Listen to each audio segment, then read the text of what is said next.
Good afternoon, Dr. Keith Baar. Can you hear me? I can hear you. Can you hear me?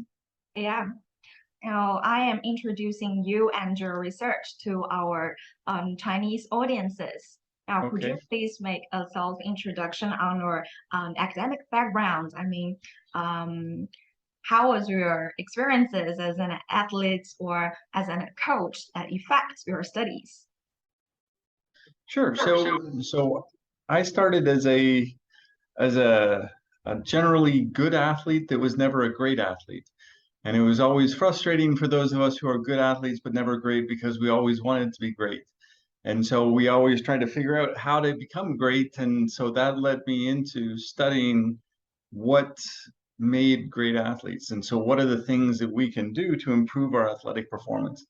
And so, like a lot of people who are exercise physiologists, that's where we started. I was a basketball player and volleyball player in both high school and a little bit into college, but I was never going to make it my career. So, trying to figure out how to improve my performance drove me to try and understand it on a scientific level. And so from there, I went and did a master's degree at University of California in Berkeley. Then I went and did a PhD where I helped discover how what was it about when we do strength training caused our muscles to grow bigger and stronger. And then from there, I did a postdoc with a guy named John Hollisey, who was the father of endurance adaptations, and we discovered the molecular way that underlies why our when we do endurance exercise, we get more mitochondria, we get more blood vessels, we can burn fat better, all of these great things that happen. And then I started my own laboratory in Scotland. And we've been kind of chasing this idea of what is it about the muscles and the tendons together that allows us, and how can we modify that with exercise and nutrition to let us perform our best no matter what age we are.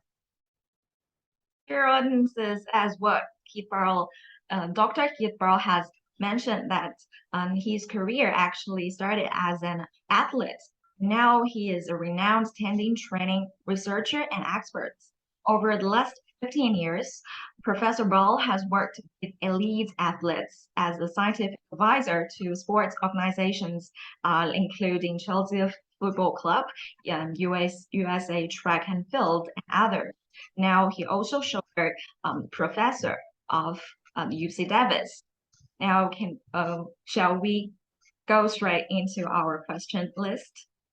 Sure, so we can go in there and more recently for some of your listeners, they might be more interested to know that we've done some things that have helped out the Chinese table tennis team as well as others along for your own Olympic athletes. Oh, So great. Our first question is, how is muscle and bone function and quality affected by age? yeah, so that's a great question. So both our muscles and our bones, we lose function as we age, especially if we're not doing things actively trying to prevent that. And so what we have to do in order to maintain our muscle mass and strength is we have to do things like lift weights. And even if we try and lift weights and do resistance exercise, even if we try as hard as we used to try when we were younger, we're still not going to be able to maintain all of our strength. We can be better. We can be in the strongest third, the strongest small little margin. We can be the strongest in our age group, but we're never going to be as strong as we could have been when we were younger. So we're all losing muscle mass. We're all losing strength once we've reached 40 years of age, and we're going downhill from there. It's a question of how quickly you're going to go downhill. And the same thing is true for bone mass. Bone mass, it goes down about 1% per year. And for women, it'll decrease even faster at the years around menopause. There's a dramatic drop in bone mass there. And so these structures are things that are going to, in a large component of the population, is going to mean that we're going to have to get help to do the things that are activities of daily living as we get older. And that's kind of dropping below that level of disability where we might, as we get older, have to have people come in and do things for us because we're not strong enough to get in and out of the bath or to do the activities that we need to do on a day-to-day basis. In what ways does physical activities positively affect our lifespan and health span? Yeah, so it's a great question. So what we know is that if we're in the strongest third of the population, we are going to have we're going to have a 2.5 times more likelihood of making it to 100 years of age. So if we're in the strongest third of the population when we're in our midlife, around 40 to 50 years of age, we're 2.5 times more likely to make it to 100. If we are in the weakest third, we're going to have a greater likelihood of dying, specifically between 40 and 60 years of age. If you're in the weakest third of the population, you're 4 times more likely to die from cancer than somebody in the strongest third. So this muscle mass and strength, there's a saying in the West that is basically that only the strong survive. And it's what we call a literal truism, because it is now we're finding out that it's true. If you are stronger, you are going to live longer than if you're a weaker or frailer. And we most often see that as we look at our elders, because as we look at people who are, my next door neighbor is in his mid to late 80s and he still gets out and he still rides his little elliptical bike and he still does all of this activity and he's incredible. But you find that the majority of the population is starting to become diminished in their capacity by the time they reach that age. If you can get to 85 and you're still strong and you're still able to do everything, you're going to have a great likelihood of making it to 100. His mom, my neighbor's mom, made it to 105. So it's not uncommon for people and families to have that longevity. And physical activities can enhance our brain function or prevent us from cardiovascular diseases. Yeah, absolutely. And so one of the things that we're actually finding right now, we and a number of other groups in the world, is when our muscles work better, what they do is they're able to do really cool things. And one of the things that they can do is they produce more mitochondria, which is great for our endurance.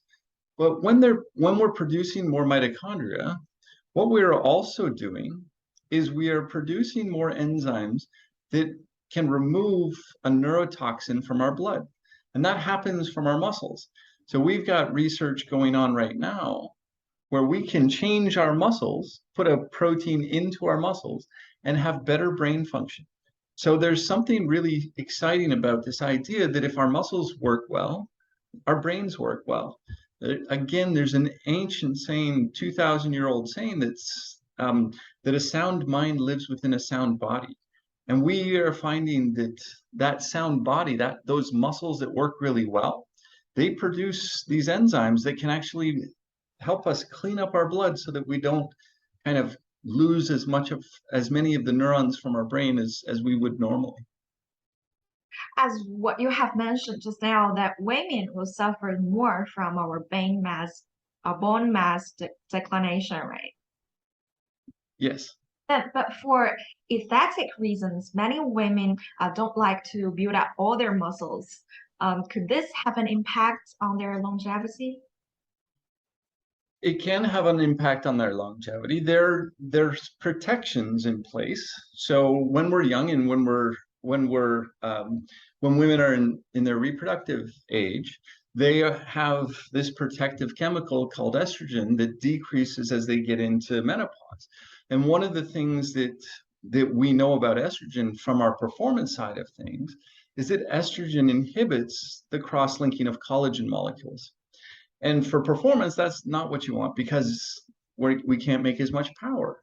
But if you're thinking of health in general, so if I have my heart and I'm looking at blood pressure, the pressure takes my heart, the force that my heart has to beat in order for it to stretch the collagen within the big blood vessel coming off my heart, my aorta. That stretch is going to be determined by how stiff the collagen is. So if I have a lot of estrogen circulating, the collagen is going to be less stiff. My blood pressure is going to be lower. So I'm going to have this systemic protection until that woman gets into menopause and then she's going to progressively lose that. But because you're starting in the case of cardiovascular disease and a lot of other diseases that are related to this cross-linking of this protein collagen that's inhibited by estrogen, you actually have some protections, even if you're not necessarily as strong as somebody else. And again, when we say that it's the strongest who survive, we don't mean that it's not going to be all big, strong, muscly men who work out in the gym every day. It's the strongest within our group. Because when we're making these decisions, we're comparing like groups. So we're comparing women to women, we're comparing men to men. So it's not a comparison of strong men are going to live longer than weaker women. That comparison we don't do. But strong women will live longer than weaker women, and Well, strong men tend to live. Go is ahead. there a healthy workout for women that doesn't end up with a lot of muscle? Yeah, so it's actually very difficult for women to build muscle mass in general. It's more difficult. Well, it's not more difficult for them than to build muscle mass than it is for men. But what we find is the key component that we've talked about is actually strength, not muscle mass. So you don't have to be a big person to be strong. And we all know people who are quite small, but man, they're incredibly strong and they seem like they can just produce this great amount of force. That's very, very common for women. What we know about women's muscles is their muscle protein turnover. So how long a single protein stays in the muscle is actually faster than men. So women synthesize and they break down protein faster than men. So that's one of the reasons why they tend to be, as a group, smaller than men. But when they lift weights, their strength goes up exactly the same amount as men, maybe even a little bit more. And so you can become strong no matter who you are. You don't have to become big. And very many people really try very hard to get bigger because aesthetically they maybe want to take on a specific look. But for a lot of people, it's very difficult to add muscle mass. You can get a lot stronger, but it can be for some people hard to build muscle mass. Well, it's quite a refreshing idea for me to know that we don't need to build up too much muscle to be strong. Maybe can I regret add this that strength is not necessarily need of muscle. So strength and muscle size aren't as closely related as we used to think. When we look at aging, for example, we actually lose strength 3 times faster than we lose our muscle mass. Three So we times. get weaker a lot faster than we get smaller. So we lose our ability to do movements. And so there's really the nice thing is we can take these two things apart, lots of weightlifting, and I want to go until I can't possibly lift it another time. That's called muscle failure. When I do that, my muscle gets bigger. And it doesn't matter what weight I lift. I could lift a very small weight, but keep going until I can't lift it anymore. Or I can use blood flow restriction and use a really small weight and still build my muscle really big. But if I want to get stronger, I need to lift a heavy weight. And I don't have to lift it until failure when I get bigger. So there are a lot of studies where they lift weights for 3 or 4 different sets on the same thing. The increase in strength is the same as if you did it for one set. So if you want to get big, if you want to get big, then you have to do lots and lots of sets and you have to go towards failure. If you just want to get strong, you just need to lift a heavy weight. And you don't have to lift it a lot. You just have to lift it, say, 3 or 4 or 5 times. And then as it's too easy and that was easy this time to lift it 3 times, then you increase the weight and you just slowly build that, but you don't go to failure and you only do one set. You're going to get a lot stronger without getting bigger, without building mass if you don't want to build mass. Oh, I get it. it is more important to build our strength rather than to make us bigger in order to increase our longevity. Okay. Exactly. Now, Exactly. how does the amount of intensity of exercise affect our mitochondrial quality and function? So for mitochondria, so we were talking there about strength components. That's where we're looking at how much of the muscle proteins that we have. Like if you think about a steak, all of the things in the steak, all of that red meat in that steak, that's the muscle protein that's going to help us produce force. When we're thinking about mitochondria, that's not that big size or any of that. It's all of the little things that are producing energy. So intensity is going to be, it can be for mitochondria, it's one of those things where you can build mitochondria in two ways. You can go at a low intensity for a long period of time, and that'll help you build mitochondria and you'll make new mitochondria. And then the other way to do it is you can go really hard and fast and just go for a short period of time. So in that case, what you do is you go for, say, 30 seconds as hard as you can, and then you take a little bit of a break, 4 minutes, something like that. And then you can do another 30-second sprint. Usually these experiments are done on a bike because you don't have that impact force of hitting the ground. When you hit the ground, if you're sprinting really fast, as you go faster and faster, there's a greater mechanical impact force. And that can be hard for our bodies to deal with because that has the potential to cause damage. But if we're going to cycle, or if we're going to swim, or if we're going to do an elliptical trainer, or if we're going to do something else where we don't have to use our body, where we're not impacting the ground with our body weight, then you can do long and slow or short and fast. Both are very effective at building mitochondria. And really what we want to do is we want to do both. We want to do the majority of our work slow and relatively easy at a pace. So if I'm running along, I want to be able to have a conversation. So the way that we're having a conversation now, I want to be going along for most of the work that I'm going to do, and I'm going to be able to have that conversation. But then for maybe a couple of times a week, we want to go fast. We want to practice going fast. That challenges our muscles in a different way. And by just doing those 30-second bursts of activity, we're going to get a different type of stimulus that is going to help us increase our mitochondria even more.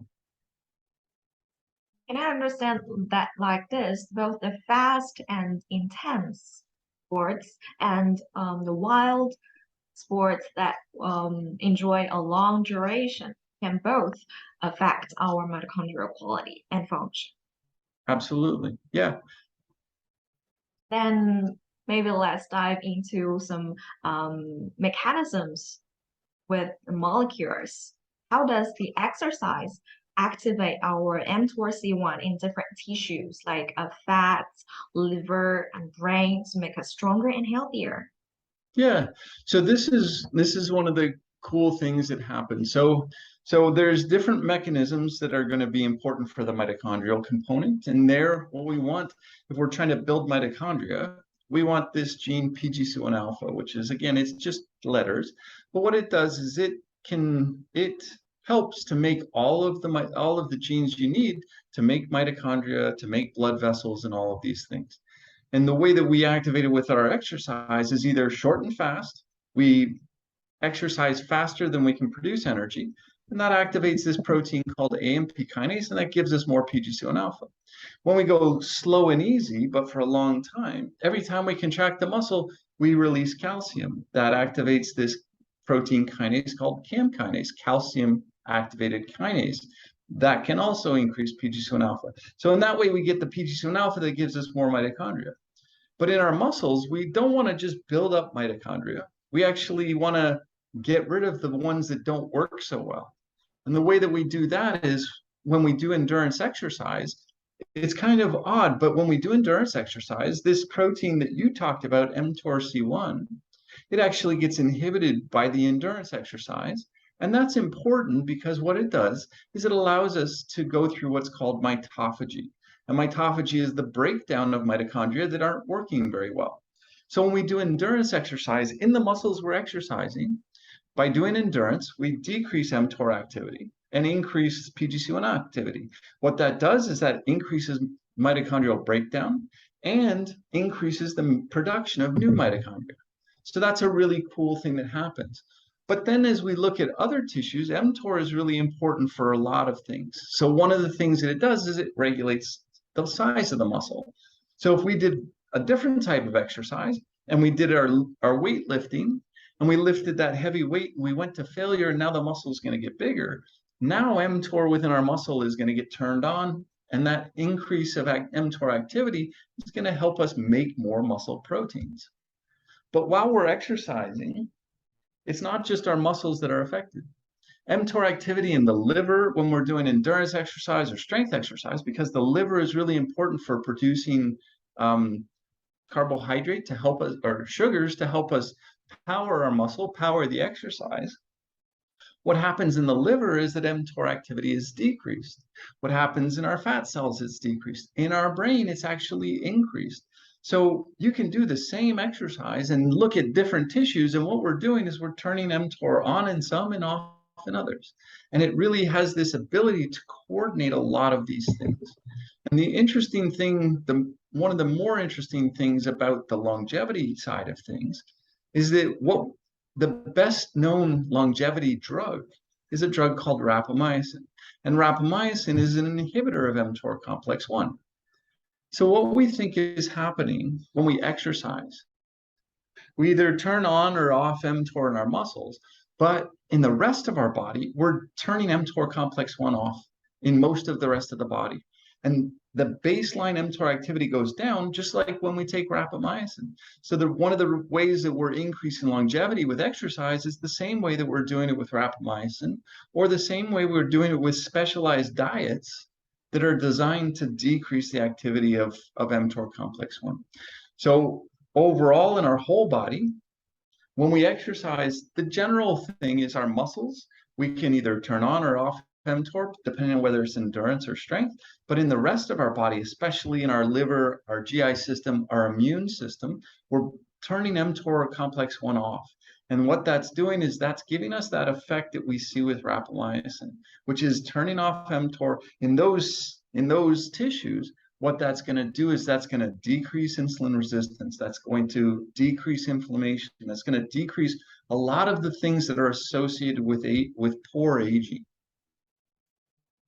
And just now you have introduced us the some molecular mechanisms and some theoretical things about building muscle and doing exercises. Then shall we dive into the diet?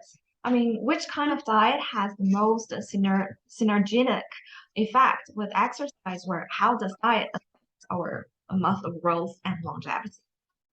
Yeah, so it's a great question, and there's no perfect diet that anybody knows about. If we're looking at a diet that's going to help us to promote longevity, the work that we've been doing is mostly around again, diets that decrease mTOR complex 1 activity. So there's a guy down at the University of Southern California called Longo who's studied diets that are low in protein, and those increase longevity in mice. We've studied diets that are low in carbohydrate. Those increase longevity in mice. The diet that we look at is a ketogenic diet, which is very low in carbohydrate. It's high in fat. And in rodents, what you have to do is you have to decrease the protein a little bit, just so that because they're so good at making sugar out of protein or amino acids, that you have to decrease the protein a little bit. But in a human, a ketogenic diet is you can have decent amounts of protein, healthy fats, and then basically low carbohydrate. The reason that we look at this is because in the first study that we published, mice on a ketogenic diet that were meal fed, they were 10% caloric restricted, so they're really, really healthy mice. Our control mice lived longer than anybody's control mice do, but we still saw a 13% increase in longevity on a ketogenic diet.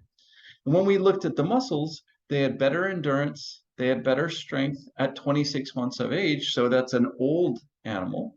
So they had better endurance, better strength, and their muscles were bigger. They actually maintained their muscle mass from 12 months to 26 months instead of the controls where they lost muscle mass.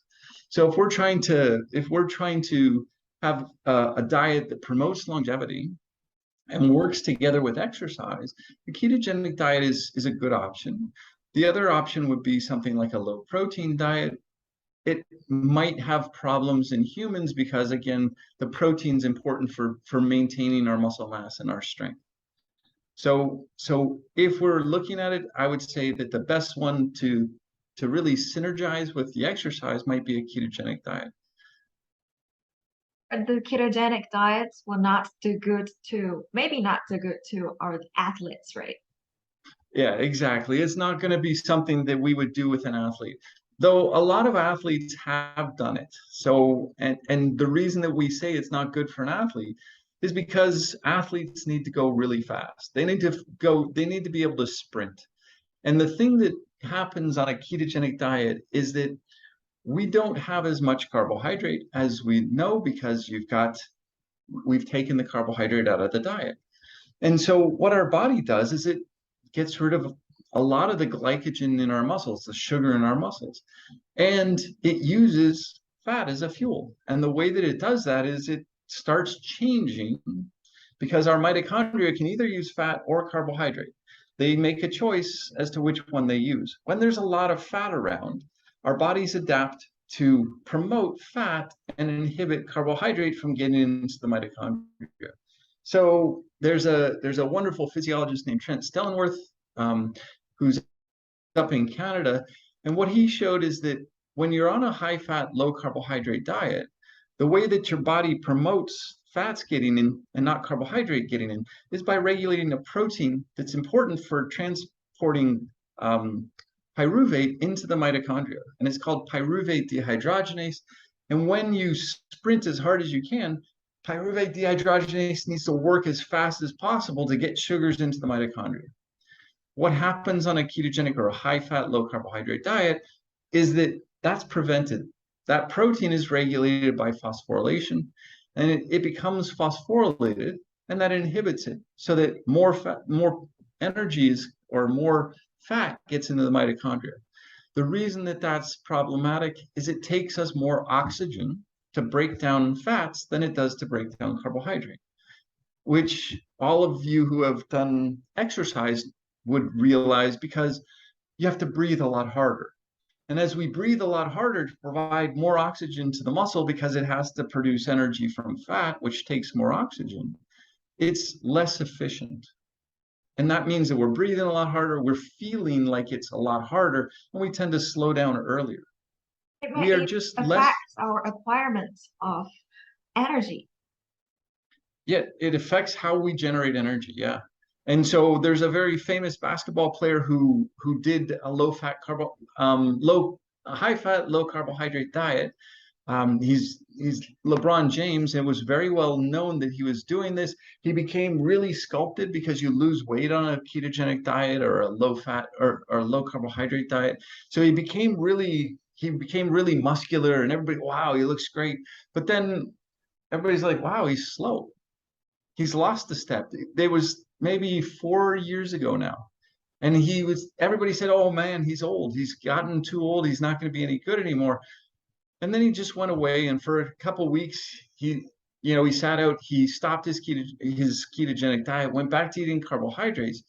And then within 2 weeks to a month, he's back to the same explosiveness. He's back to being fast again. And that's wonderful for his performance because now he can sprint faster again. For most athletes, they need to have a period of time where they sprint. That's going to be prevented if you're on a low carbohydrate diet. And since that there is no standard diet that could cooperate with the exercises and how to build our strong tendons through nutritional intervention or what supplements to take after training can enhance effect our exercise. Yeah, again, it's a great question. So when we're looking to supplement to support our nutritional, our exercise, we can talk about in in an athlete, the way that they do it is when they have a hard exercise day, they add more carbohydrates to their diet. When they have an easier day where they're not going as hard, they shrink that. So what you're doing is you're playing with how much of the starches, how much of the rice or the pasta or the potatoes that you have in your diet. But none of those things really have anything that's going to help our connective tissues, or they don't have all of the things that we really want for our connective tissues. And for in most cultures and in most people, we tend to stay away from things that are really beneficial for our connective tissues. So when you think about it, it's a lot of the stuff that when you're cutting off, when you have, again, a steak, we call a gristly steak one that's hard to chew. That's all of those little white bits of stuff that's in there, not the fat, but the other stuff that's in there. It's really chewy and you can never break it down. That's the connective tissue or the collagen within the steak. And most of us, we don't like to do that anymore. So we get a nice really tender piece of meat where there's no connective tissue in it. And that's really one of the reasons why people are now finding that they can see benefits when they bring back some of the things that we've taken out of the diet. And so when people are eating things like dietary collagen, what they're doing is they're actually trying to replace something that over the years we've taken out as we've gotten a little bit more picky in what we eat, especially in kids. Like when, so what do? You get her the pieces of meat that don't have any of those things that are making it chewy, but that also means she's missing out on all of those nutrients, all of those amino acids that are within those connective tissues. So we add back dietary collagen. And so what we do is gelatin, if people like to take it as a foodstuff, again, different cultures have different aspects of that. So it's the skins or the tendons that are within what you're eating. So it's going to be from animals, and a lot of it is coming. A lot of the dietary collagen comes from the pelts of, say, of pork or beef, or from fish skin as well. And so what we do is you can take that, you can do it yourself, you can boil it down, and you can make a soup from a carcass. So if I take a chicken and I've got only the bones and the skin, and I put it into a pot and I cook it, and I get that layer of stuff that's like jello-y at the top, that's our dietary collagen. So that's one way that we can get it. Or we can get it as a powder in gelatin or hydrolyzed collagen. And what we show is that when people eat about 15 to 20 grams of that, together with a good source of vitamin C, what we find is that they're able to increase the production of collagen. So your body makes more collagen. Does that mean that it is not a good idea to be a vegetarian? Well, it's hard to be a vegetarian, and we're actually right now in the middle of an experiment where we're testing there's two forms of dietary collagen that are vegetarian appropriate. And so what they are is they're made recombinantly. So they're made in little bacteria that have been given the gene for human or for animal collagen. And what they do is they produce collagen and they put it into this vat, and then you can take the liquid out of there and you can isolate the collagen, and and companies are now producing this as a dietary source. The question is whether that's going to be enough in people to stimulate collagen synthesis. We don't know yet, but we'll be able to tell them soon. But what we do know is that if people are eating a diet that has got no animal sources of protein, that they will be deficient in certain things that make it difficult for them to synthesize sufficient amounts of collagen if they're training at a high level. If you're just going through your day, you're going to be pretty good.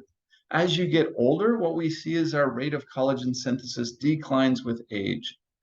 And so that means that what happens is that the collagen that we make actually stays in those places for longer. So the way that we'll notice this, our skin is a little bit less plump. We'll see it as wrinkles that appear. We'll see it as the same exercises that we used to do. Now, maybe we're getting a little stiffer. We go to sit down, we make those old people noises like, because we're feeling more of the stiffness within our system, because when we don't make as much collagen, in order for us to have enough collagen, what we do is we slow the breakdown. So it stays around for longer, and the longer it stays there, the stiffer it gets. So it's important for us to reach a balance in our diet. Absolutely. Now, We want to. now let's go back to the topic of strength and exercise. Is endurance training or strength training better for our anti-aging enthusiast, and why? Yes, so that's the great question. So a lot of it depends on who you are and what your family has a history of. So for me, I know that my family has a history of cardiovascular disease. So my father is the first person who is first man in my family to live past the age of 60 something. So and to do that, he had to have a quadruple bypass. So cardiovascular disease runs in my family.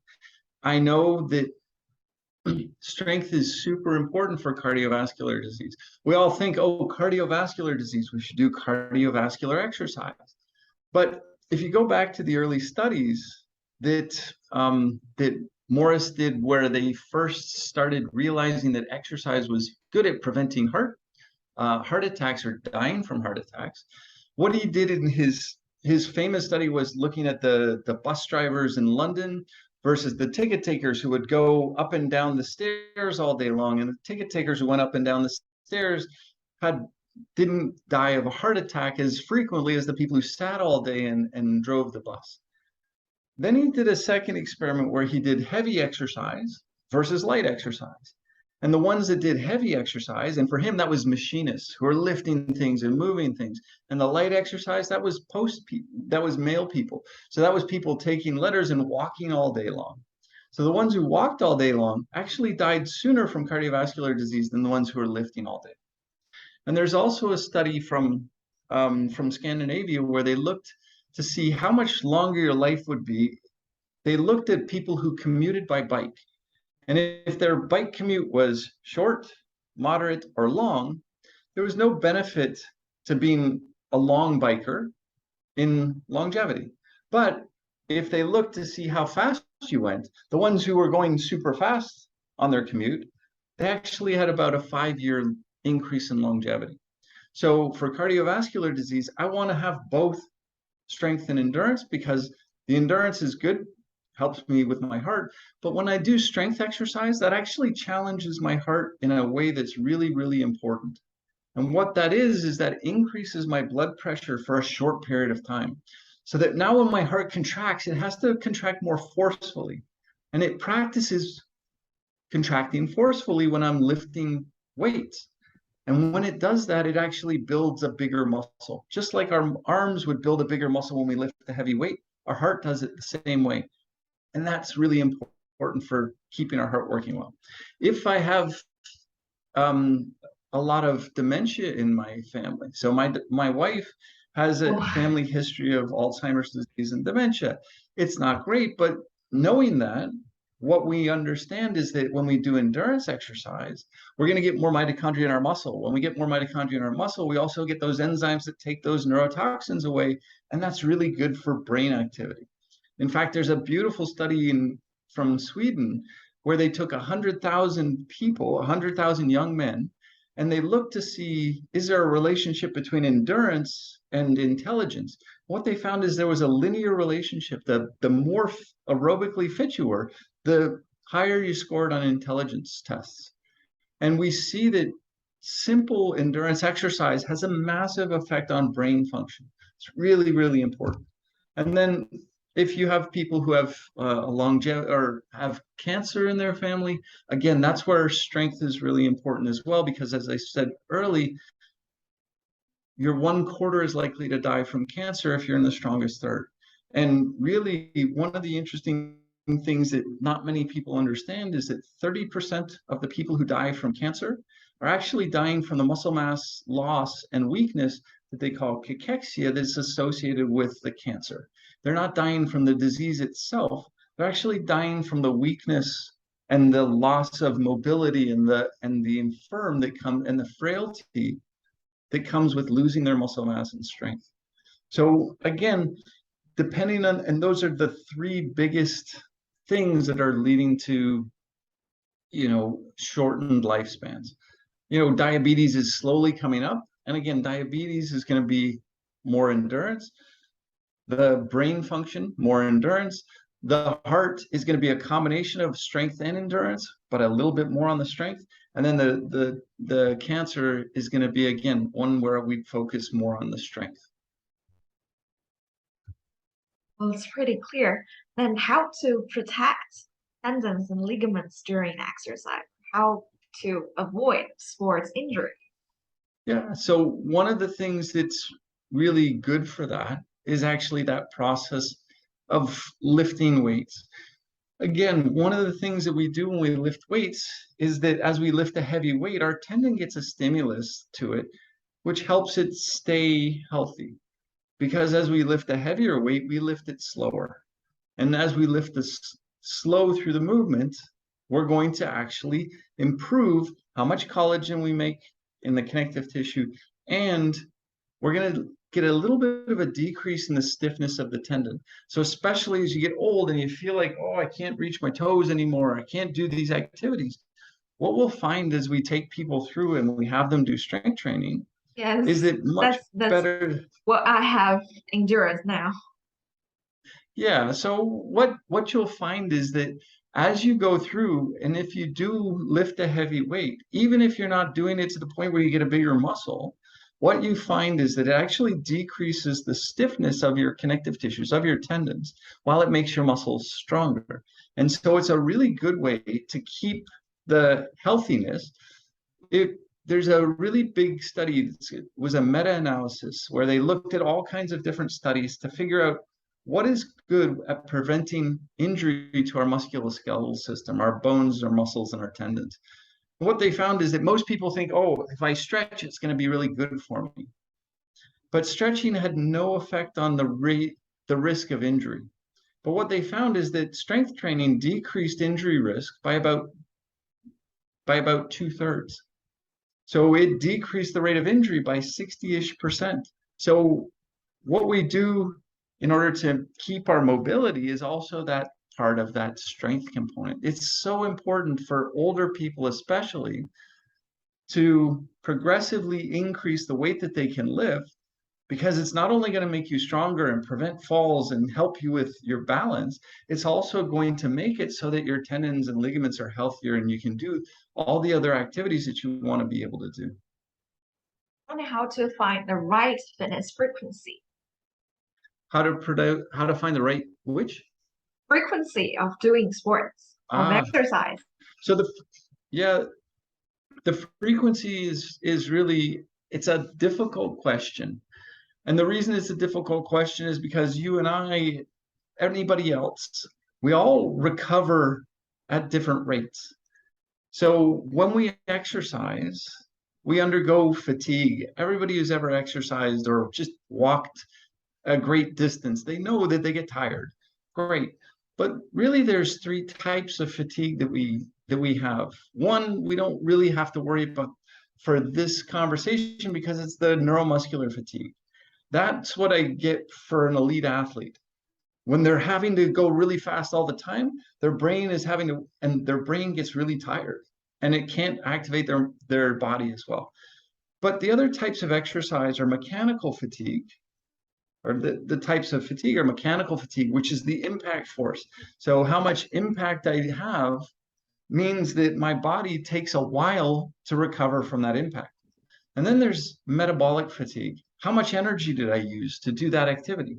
So if I rode a bike and I burned 500 calories riding a bike, and I went and I did a run where I burned 500 calories, because of the impact force I have on my body when I run, I would need more recovery from the run than I would from the cycling, even though they were exactly the same number of calories that we burned.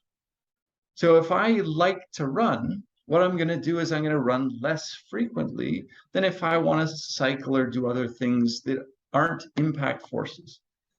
But when I start to experience mechanical fatigue, like you have mentioned, shall I stop or continue?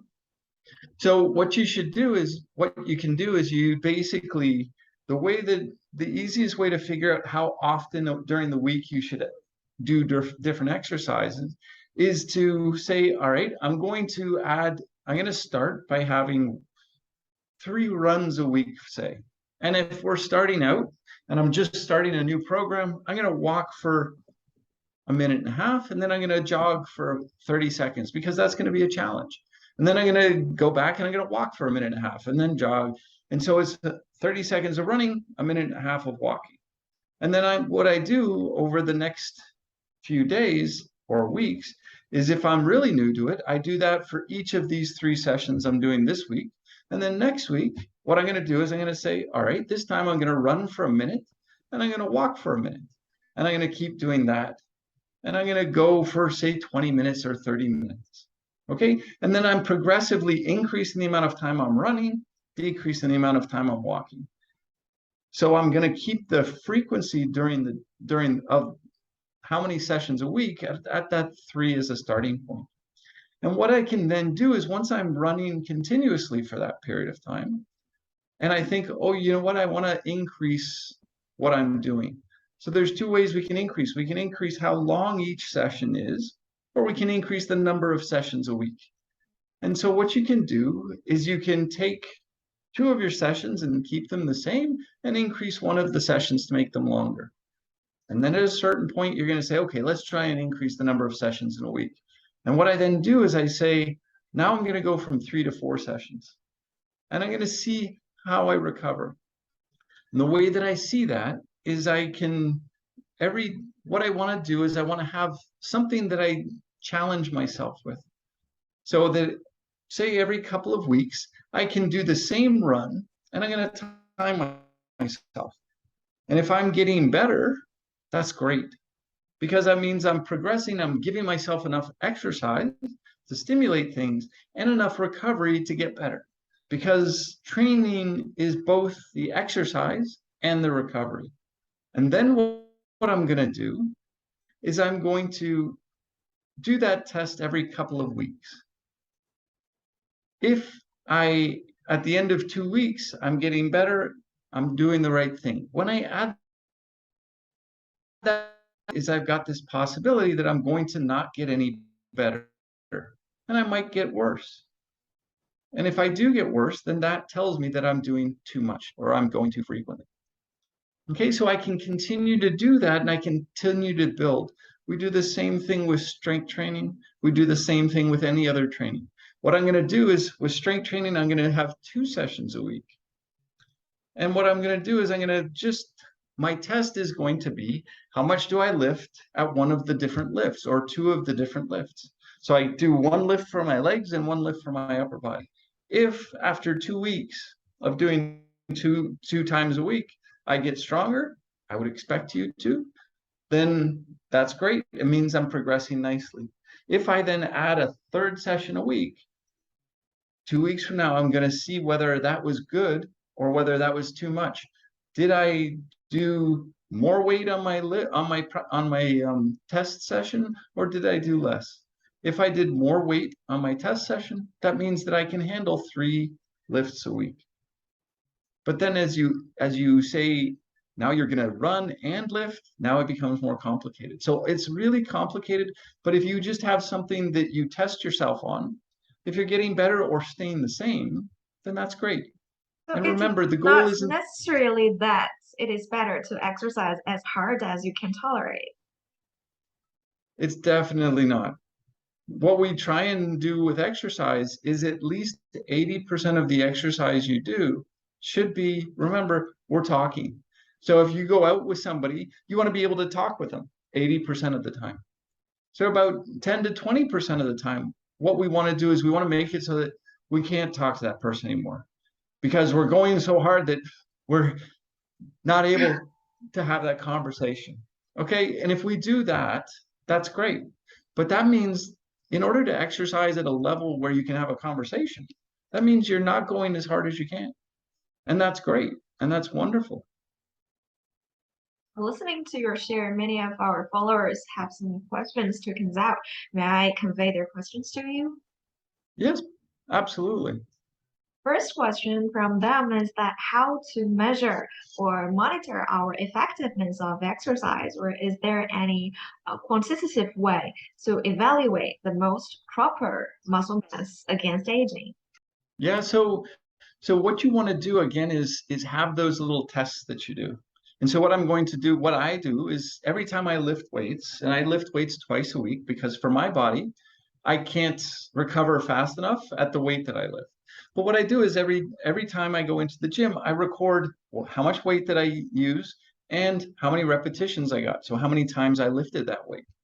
And if I want to be getting better, what I want to do is I want to make sure that if I did 10 repetitions last time, this time I'm going to do 11 or 12 at that weight. And when I get up to the number of repetitions, it's a big number. What I'm going to do is I'm going to increase the weight. And I'll only know what I'm supposed to do if I'm writing it down every time, if I'm recording my weights and my repetitions and what I did. Then what I do is I get up to a certain point and I've reached that point for myself where now what I'm doing is I'm not trying to get more. I'm not trying to lift more weight. So the big thing there for that question is to always keep track of what you're doing. So when I was running a lot, I had a running journal. I would write how much I did. And then what I would do is, like we said, every couple of weeks, I'd do the same run, see if I got better. If I got better, then what I was doing those last 2 weeks was good. Let's keep doing it. Okay. What other And questions did they have? our followers are also wondering that for aging people or the Mhm. old people already with many aging muscles, which kind of exercise is proper? Yeah, again, that's another good question. And so really what we're looking to do with if we have somebody who is older who's starting out is that what I want to do is I want you to go in and let's start with exercises that are lower on the impact level. So instead of running, we're going to walk, or we're going to cycle, or we're going to do something that is, or we're going to dance, or we're going to do something that's going to have that cardiovascular component that doesn't have a lot of impact force because that's not the place to start. But I do think it's really important to go into the weight room, no matter how old we are. And so this is one of those super important things. And what the way that it works is it's really quite simple. Is you go in and you try and learn how to do the activities in the right form so that you know what you're supposed to do and you have somebody who helps you learn to do that. And then start with a lightweight. Keep track. And when you get up to more than 12 repetitions on an exercise, increase the weight a little bit. What'll happen is if we're old, we'll start at a low weight because that's fine. Because as I get through, when I hit my 12 repetitions, I'm going to go up in weight. And so all that's going to happen is it's going to increase. Your weight's going to, the weight you lift is going to increase slowly over time. And what you'll find is there's two really good things with that. The one is that it's psychologically really good because every time you come into the gym, you're stronger. That's a great thing, especially for older individuals. As long as you have the idea that when I hit 12, I'm going to go up the next time I'm in the gym, that's all you need. Because what you'll do is you'll start with a really light weight. The next time you'll come in at a higher weight. And then you'll lift that and you'll get 12 repetitions. Okay, but it was still not super hard. And so you'll keep going, increasing the weight. And soon you'll look at it and you go, wow, I'm strong. And that's exactly the type of progression that you're looking for. Well, based on that, I thought about another question. Is there any placebo effect on exercise? Can we give our subjective initiative into full Um, play? I mean, I don't actually doing so much exercise, but I imagine myself is. Yeah, so Is it we don't effective? necessarily we don't necessarily see it as a placebo effect. What happens is sometimes we get a bounce back effect because what a lot of people do is they say, "Wow, I exercised today. So what I'm going to do is that means I can eat what." It's important for people to remember that when they exercise, if they're going to run a mile, that's going to burn 100 calories. But I could eat 100 calories in um, like 20 potato chips. So you could think about how long it takes you to eat 20 potato chips versus run a mile. That's a big difference in effort. Um, so so it's a lot. So what people tend to do is they say, "Oh, I did great. I exercised today. So now I'm going to have that extra dessert, or I'm going to do this," and they end up eating more than they actually exercise for. But placebo effect, there's a great effect in the brain not only because of the removal of the neurotoxin, but because of the actual seeing yourself get better. Because a lot of depression that you get with age is, oh my God, everything is getting harder. Everything I'm not as good at anything anymore. I can't do it. But if you're then going into the gym and every time you go in, you're lifting a heavier weight, suddenly you're like, well, I can get better. This is great. And it changes people's attitudes a lot. So there's no way for the lazy people to escape from doing exercise, but with hope only on imagination, right? And at what age can our fitness enthusiasts start to take supplements just like rapamycin? Okay, so I wouldn't necessarily so somebody who's a fitness person wouldn't necessarily be the ideal person for rapamycin. But taking supplements like gelatin or collagen, I've been feeding that to my daughter since she was really young. But for drugs like rapamycin, I wouldn't necessarily, that wouldn't be something that I would be looking at. I would be looking because the exercise is doing almost the same thing that rapamycin is doing. So there's not going to be a real big benefit of doing them both together. There are potentially, if people are having issues with other things, with say collagen synthesis or other aspects and they're getting injured too easily and they look into there might be other things that you could do to supplement. But reality is that a good healthy balanced diet with some exercise, and if you tend to like to eat a plant-based diet, then adding a little bit of dietary collagen, those types of things are going to be enough to get 90+% of what we get. 90%. Yeah. So Yeah, that's so you can quite large supplement a estimate. little bit. Yeah. Yeah. So you're going to get a really big effect from the diet of a good healthy diet without having to go in and do supplements. It's only really the elites where we have to get specific things. Where it's not something that I do, for example. And the last question we want to ask is that what are your favorite sports or favorite diets? Yeah, so again, for most people, I think the favorite sport or favorite diet is the one that they can stick to and they feel comfortable with. So the favorite diet is the one that makes you feel like, oh, you know what, I've eaten nicely and I'm not going to and I don't feel like I'm really having to withhold a lot of stuff. So and that changes from person to person. For me, I'm not, so my wife is all about the carbohydrate component and it doesn't really do that much for me. So it's again going to be variable. And then the things that I do now for exercise are mostly running and cycling and lifting weights.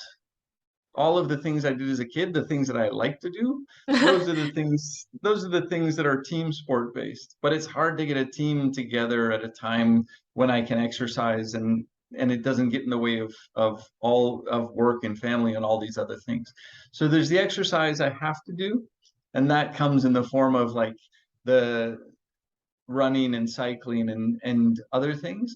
There's the exercise that I love to do, which is playing basketball and volleyball. And my daughter's really big into badminton now, so I'm going out and playing badminton more and more, and it's really a lot of fun for me. Those are the things that are harder to do because it takes other people. And it's just, there's no way to guarantee that you're going to be able to do that exercise every day kind of thing. And so Yeah. as a result, I go for a run or I cycle every morning before I go off and get ready for work. Yeah, no matter which form it is better to do exercise than don't. Exactly. And for a lot of people, like my grandmother, her favorite exercise was dancing. So she would go and she would Dancing. have, yep, she would go to dance groups 3 or 4 times a week. And it's a great form of exercise. So, so what people consider exercise is also not necessarily just those kind of mean things where, people, oh, it's the stuff you have to do. No, a lot of times it's the stuff you want to do. Thank you so much. Although not willing to, our interview comes to an end, it is really appreciated that you accepted our interview and share with us detailed and fruitful interpretation on sports, on how to build our a healthier life. I hope that we could get close contact in the future and wish everything goes on with you. Thank you very much. It was wonderful being here, and hopefully everybody got something from our conversation together. Well, let's call it a day. Perfect. Have a great day, and this is the end Thank you of so mine. much. So thank you. Goodbye, Dr. Paul. Take care.